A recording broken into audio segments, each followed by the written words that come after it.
So those are the aspects we have to think about for design. We also, another thing I'd like to run you through is the construction sequence. So we don't, we basically design from the top down. We have to think about roofs and loads, etc. And then all our structural design happens from top down, but our construction almost always happens from bottom up because we're dealing with gravity. So there is a simplified flow chart for a building project, and that's a very quick building project. That's over 12 weeks. So for your very standard, simple house that's not pushing any boundaries with good conditions, good site conditions, access and availability of trades, you can complete that in around that 12-week stage. However, as soon as you get complications or having to wait for things, then that blows out. It's this one here. We've got our week 1 order windows. Where you're getting your windows from will have a massive impact on your flow chart. If you're getting your windows locally, it might be about 4 weeks. If you're getting your windows manufactured in China, you're looking at about 10 weeks lead time. With a lot of building in South Australia, or in Australia, a lot of the production of things like windows is going overseas, where you can get cheaper windows at a specific size, whatever dimension you want, so made specifically at a cheaper price than you can get locally. But you've got to wait for that manufacture, for the shipping and things like that. So we have to consider all of those things in there. Also, things like, we've got concrete, and concreting takes a while. Concrete also needs to sit there for a bit before we can load it up. We can't just pour concrete and then the next day start to do the timber frame. Now you can walk on concrete very soon. After you lay it, sort of 3 to 4 hours after you place it, you can get on there with a helicopter and trail it off and walk around on top of it. And then 8 to 9 hours later, it feels relatively hard, but you shouldn't go working on top of a concrete slab for another at least 5 days after you pour it. So you get things that sit there for a bit because often there's not a great deal of other things we can do on site while we're waiting for timber frames to go up. So there are certain things that have to happen before other things. We have to get our wall framing up before we do our roof framing. Have to do our roof framing before we can do our roof cladding. We want to do our roof cladding and our external cladding before we do any internal linings. If we do internal linings before we do those other things, then our internal linings get subject to a lot of moisture and get pushed off the walls with wind, etc. We have to get our electricity and plumbing in before we put our internal linings on. We want to do also that electricity and plumbing before we get our insulation in place. We have to get our first fix plumbing in place before we do our concrete slab, because we can't, well, actually, you can, and I have cut and jackhammered slabs to reinstate plumbing, but it's by and large not the best thing to be doing. You want to get all these things in place. So there's a process to it, and this is, well, you've got various different computer programs now that can manage the construction sequence for you and to lay that all out. But primarily, this is how our sequences are still expressed in this bar chart format, because it's very easy to see, okay, this is our path of things. These are the things that have to happen before those things. This is how long it's going to take.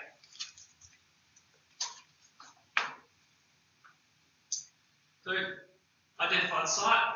So, once again, don't do it on the wrong block. Make sure you've got the correct one. Get your temporary facilities in. So you have to provide toilets at every site. It's good to provide some form of storage, possibly temporary power.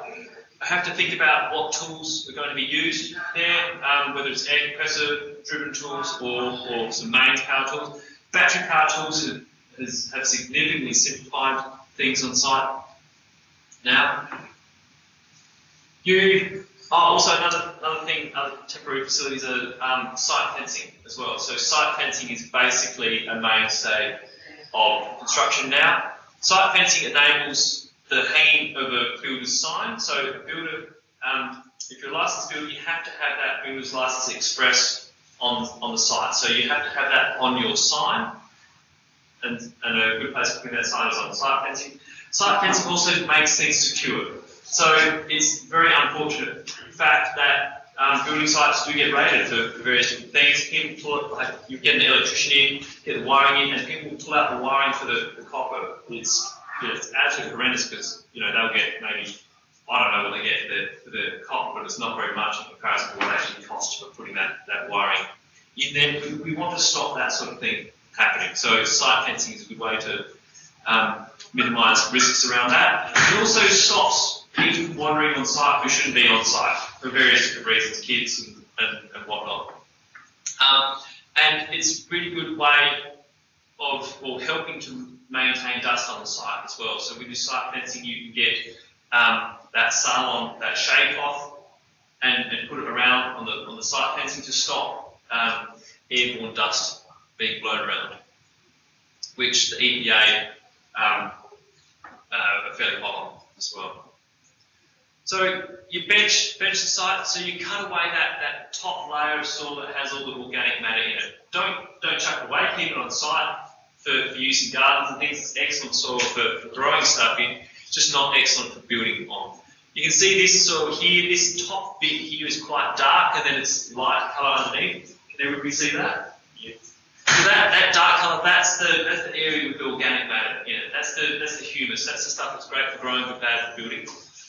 Get rid of that, and then at times you can bring in compacted fill. Well, there's certain sorts of fill which, when you run a compaction roller over and produce and get some moisture in there and run a roller over it, you can compact it down to be a very stable soil for building on. So engineers love this for putting concrete footings on. You can also reutilise the soil on site at times and just do track rolling. So we've got an excavator here, takes up that soil, puts it where we want it, and just runs over it with the tracks. But that's not always regarded by engineers as a reliable form of soil for varying capacity. So it all comes down to what the engineer specifies. Do your building set out. So laser levels have certainly helped with this and laser measurements, but still there's the old maths which is still very applicable today. Does everybody know about the 3, 4, 5 triangle? Yeah. Pythagoras, yeah. So it's still used for setting up buildings. If we have a triangle that's 3 metres, 4 metres and 5 metres, we know that bit in there is a right angle. We want to build with right angles. We want stuff to be square, because for many reasons, I don't think I need to go into that any further. So what we can do is we can set a peg here, and then we'll set a peg anywhere along there, and a peg down this way.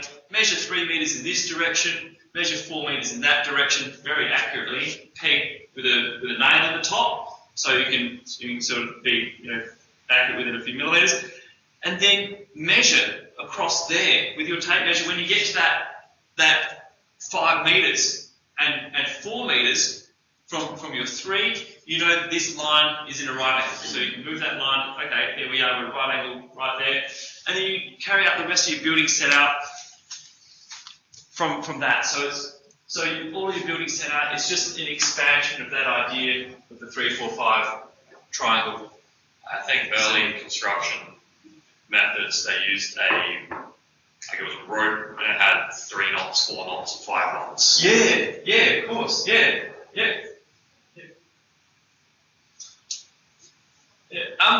And also another thing that hasn't really gone away, old technology, is just that water in a tube to get level. So laser levels, fantastic. They've made things incredibly easy. But I did a lot of level surveys around. I did a lot of level surveys around buildings to see what they're doing and heating floors and things like that. Sometimes laser levels are really practical to get into spaces where you don't have clear lines of sight. There's a thing called a zip level, which is basically just a tube with water in it. You go around and you measure heights of things. So some of that technology, older technology, those ideas are still applicable today. Once you've got it all set out, all the foundations. So foundations aren't part of the building. Foundations is what the building sits on. So we have foundations. That's our soil. Our footings are our concrete elements, or our elements of the building that sit on the soil. Once we've got our foundations correct, then we excavate.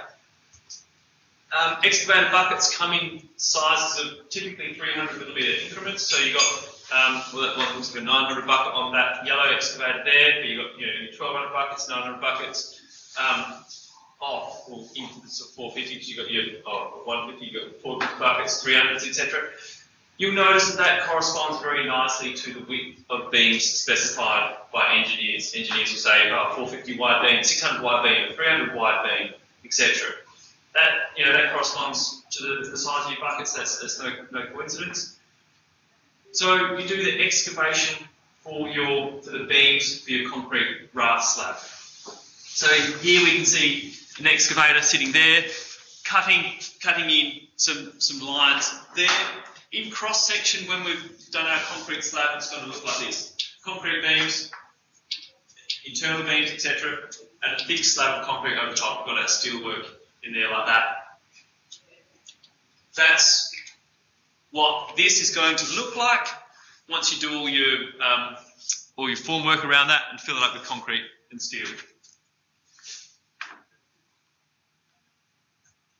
Before you put the concrete in there, you have to get your sanitary plumbing in place. So all of your first fix plumbing, and also have to get all your steel work in place.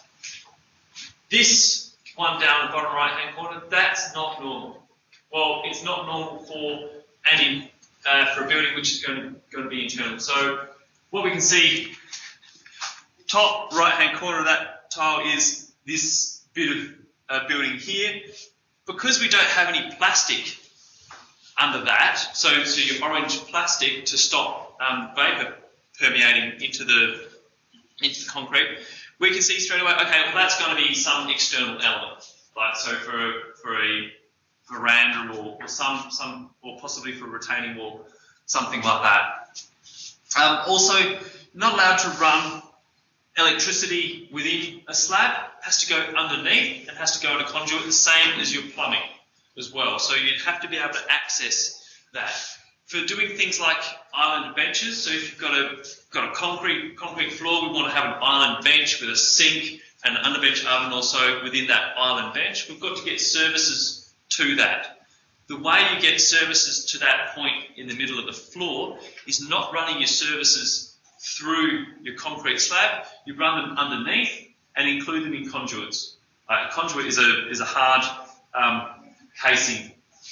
Like a hard plastic casing. What's that? Like a hard plastic. Yeah, hard plastic case. Yep. So, and when you're digging into the ground, if you find a white conduit, it's typically going to be Telstra. If a yellow, this orange conduit is going to be pretty electricity. But for your plumbing, if you've got water supply going underneath the plumbing, underneath the slab, that's a very risky thing, because if that pipe were to break, you've got a water leak underneath your slab in a very inaccessible location, which mixed with our expansive soils in South Australia can cause a lot of issues. You have to run that within a conduit, a sealed conduit, so if you get a break in that pipe, the water comes up the conduit into your house where it can be dealt with much better, and that pipe can be reinstated easily. So we do plastic membrane typically in the slabs. Also, you'll see around these pipes here, there's something called lagging. That lagging is a spongy rubber. It's used for several different ways. If you were just to Google pipe lagging on the internet, 99% of the stuff will I'm just making up those percentages. The vast bulk of stuff you're going to turn up is stuff about pipe lagging for sound insulation. Within South Australia, we also lag pipes that go horizontally through concrete beams. The reason we do that is to keep the concrete away from those pipes and have a spongy cover to that pipe to enable that pipe to move with the soil. So our raft slab is designed to do this with the soil. Sometimes we get differential movement between what our slab is doing and what the soil is doing. What we really don't want to happen is that differential movement being concentrated in a pipe which is firmly locked into a concrete beam and cracking right at that point. Because if we get cracks and so on in our pipes underneath slabs, that's a very big problem. There are various different ways you can go about it. You can sleeve pipes and things like that, but really, by and large, the best approach is to lag your pipes and ensure that there's no damage that happens to those pipes when they're on site. Also, cap all of your pipes. You don't want to get any concrete in there. Concrete pours are frantic and messy. You want to cap all your pipes. So, pouring the slab, this top left-hand tile, that shows a waffle pod slab. So a waffle pod slab essentially forms all the beams of a slab, but forms them up above the ground. So we don't need to excavate for forming those beams. So this one here, that's the next one across. That's a excavated slab. So the trenches are being excavated. You've got the plastic in there. You've got all the steel work to provide the tensile strength. But with a system like waffle pods, which are void formers, all you need is a directly flat site. You put your plastic on the flat site, and then you set out your polystyrene squares with these little spaces to make sure the beams are the right length, or right width, and then you put your steel work in all of those gaps, and it produces something that essentially looks like a waffle if you look at it from the underside. They can only be used, I think, for soil with Y values of up to about 80 or so. So not for extremely reactive soil. So for your moderately and low, and some of your lower categories of high reactivity, you can use a waffle pod slab, but then above that you can't.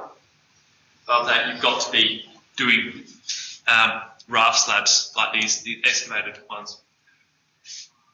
With your slabs, you also you do set downs, because within our wet areas we want to create falls from high areas within the wet area to a floor trap, to where the water gets exited through a floor drain.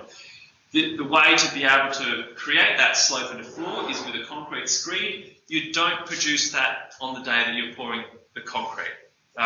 Those falls have to be incredibly accurate. The way that we form them is by, when we're pouring the slab, do some timber forms. So you pour the lower section first, do some timber forms in there, and then pour concrete in other areas to create sections which are set down, and then that set down area, you then create the fall in that with a screed later on. So you mix up a concrete screed and you form that fall in there. So this set down here, that's happening for a shower. I can see that because we've got a little 40mm PVC pipe coming up there. So that's for a shower. That's a relatively generous sort of shower. It's like sort of 1200 by 1200. This set down here, that's for a garage, or possibly a carport actually. Typically, you're going to have a set down for a carport, because carports are open on the side. If you get wind-blown rain into that carport, you don't want that wind-blown rain coming into your house or to the base of your walls. After we get the concrete slab, and we have to let that sit for, I think it's around 7 days. But you'll see people start doing some framing on concrete slabs after about 5 days when they're really pushing it. So that framing goes up. With systems like steel framing, they're primarily constructed off-site, so it's all made in a factory. If you can imagine looking out there. It's all put together in a factory, and then those larger elements are taken to site and screwed together on site. It's an incredibly quick process. With your timber framing, typically a lot of that happens on site. If designers are designing well and efficiently, you'll be designing things so you reduce the amount of cuts, etc., that are happening on site, and that all of your cuts are the same. So typically what will happen is you have a carpentry team of about 4 or 5 people. The apprentices put on the drop saw at the start of the day. They're just going zip, zip, zip, cutting a lot of 2700 long studs, right? They're doing that, and that's all going to the people who are working on top of the slab or the platform floor, putting up those putting together those wall frame sections from their bottom plates or the studs and top plate, and tilting them up and securing them in place with temporary bracing. So you get your spirit level, you get that wall bang on level. You've already fixed your temporary bracing to a stud elsewhere, which is fixed in, and then shoot a nail in when you get it bang on, and that's how they go up. So this sort of thing that can happen very, very rapidly. Sometimes you get, for a simple build, you have a carpentry team of 4 or 5 people who can knock out an entire frame in a day. But that's going quite quickly. And when you've got roof trusses, which are prefabricated timber elements, that speeds up that process a lot. And we'll go into those various different forms of framing later. Although I'll just quickly, while we're at it though, so that steel frame there, we can see that's a truss. That's a prefabricated section that has load. You have load-bearing points at the end, but no load-bearing point in the middle. Whereas this is your conventionally built, or often referred to as stick-built roof system, whereby you've got rafters that place load onto underpillars, which transfer load onto a strutting beam via struts. Those strutting beams transfer load to wall frames, etc. And we'll go through all of that. So with this type of roofing, you've got loads not only imposed upon your outer walls, but loads imposed on internal walls as well. And that's why whenever anybody's thinking about knocking out a wall to increase the size of the living room or something like that, first thing you do is go up on the roof to have a look to see where the transfer of loads is happening through your roof framing onto your wall framing.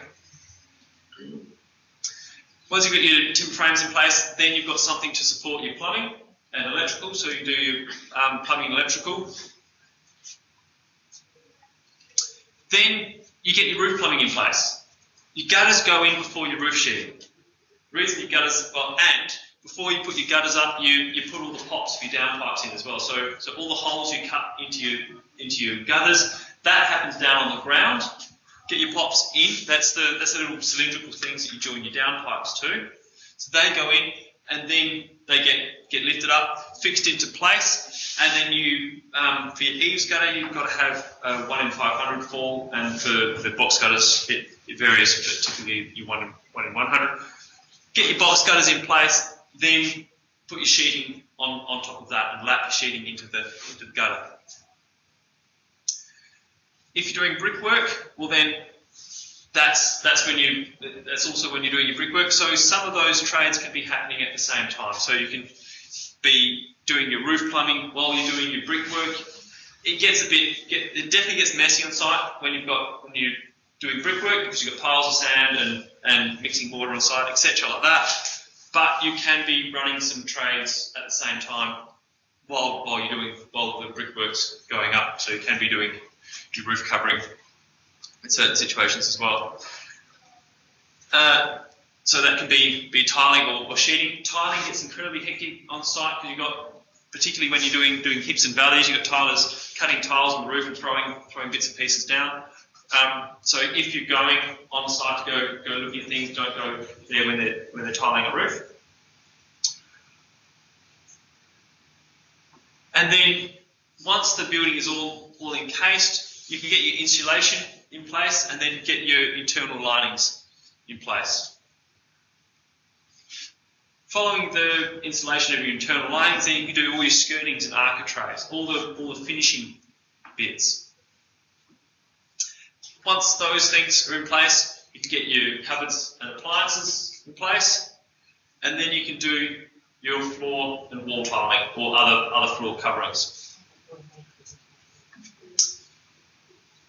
Once you've got your tiling in place, you can start putting in your other elements that have to go on top of that tiling, so your final fix plumbing, and then painting. Some final fix electrical, site works, cleaning. So that's something that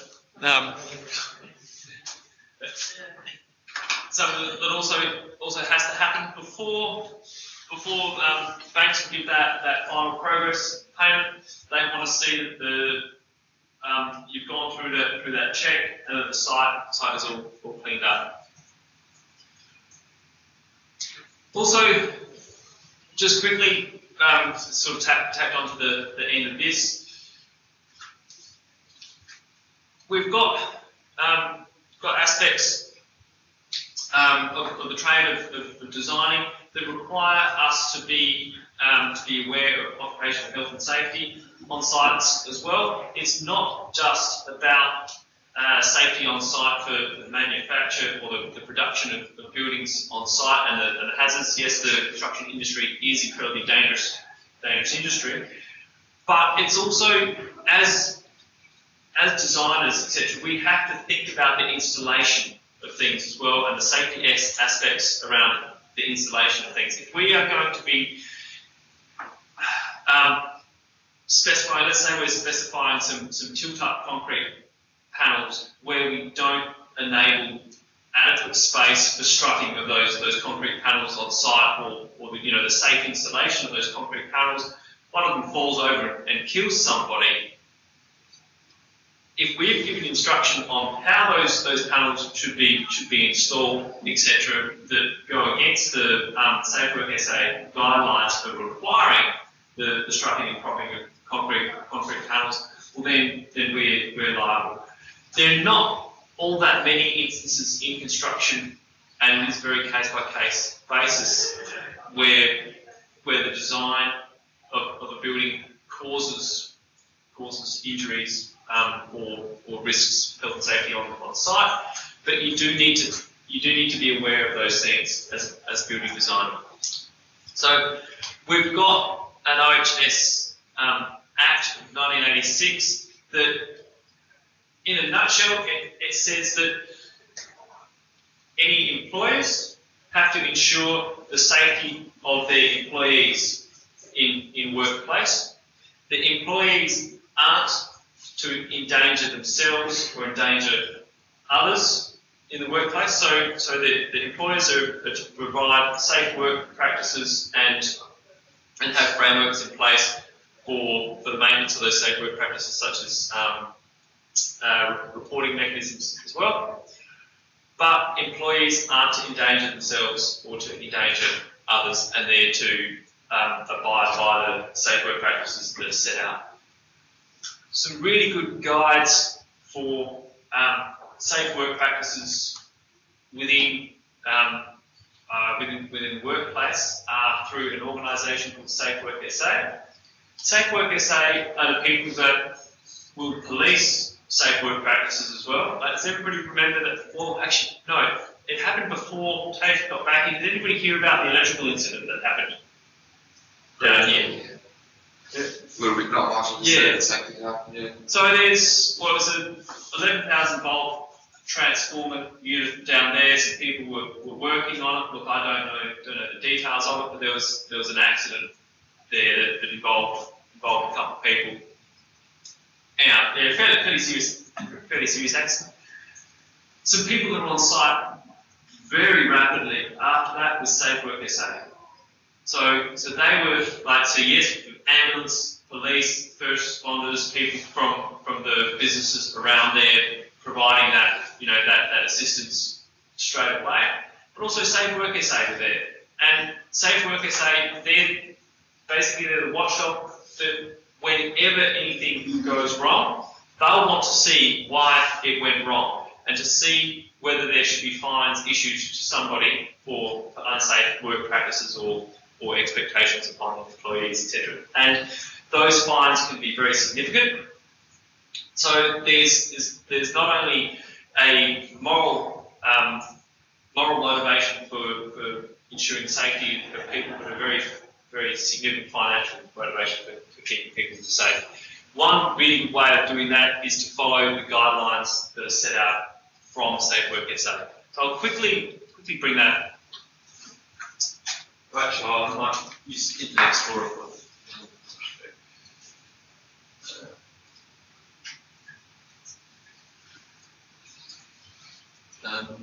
I'll remove this.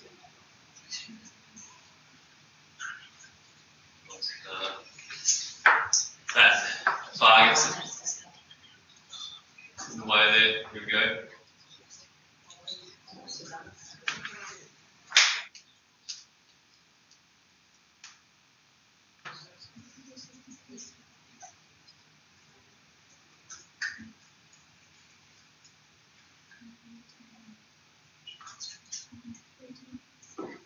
We'll go straight to this. Safe Work SA codes and practices. So, Safe Work SA have a list of codes and practices relating to work within the construction industry. So, if you've got any of these things happening on site, or like if you're a site supervisor or a site manager, etc., you should know all of this stuff very well. But also, if you're a designer and you're working within something that you think, okay, there might be issues here in regards to requiring that workers on site through your design have to work within confined spaces, have a look at that and see.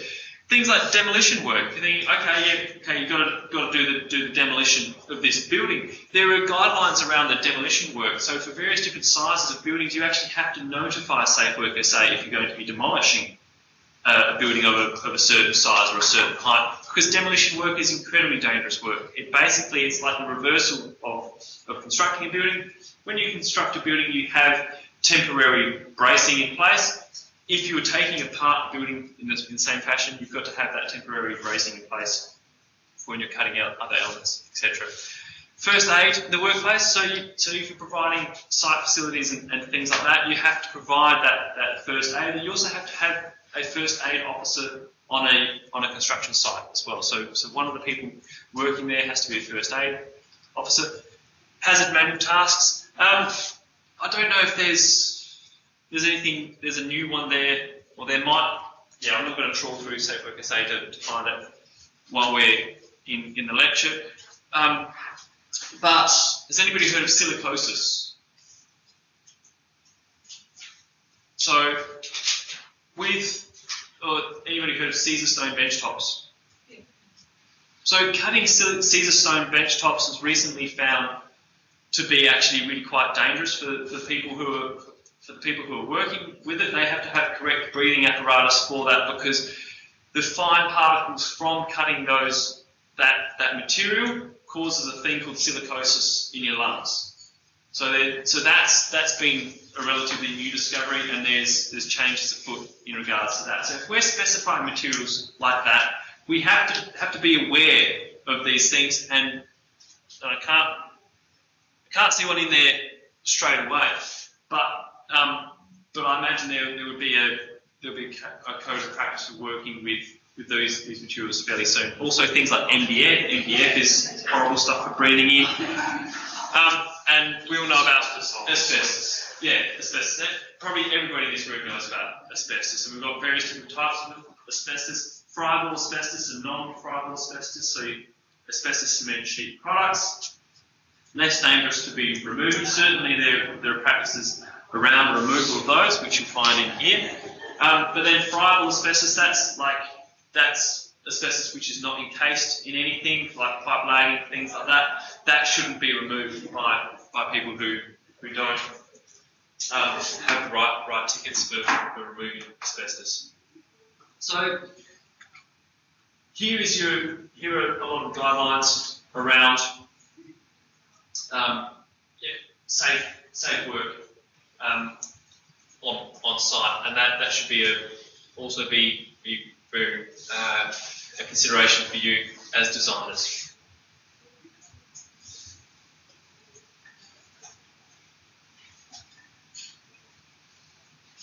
Is Filter responsible for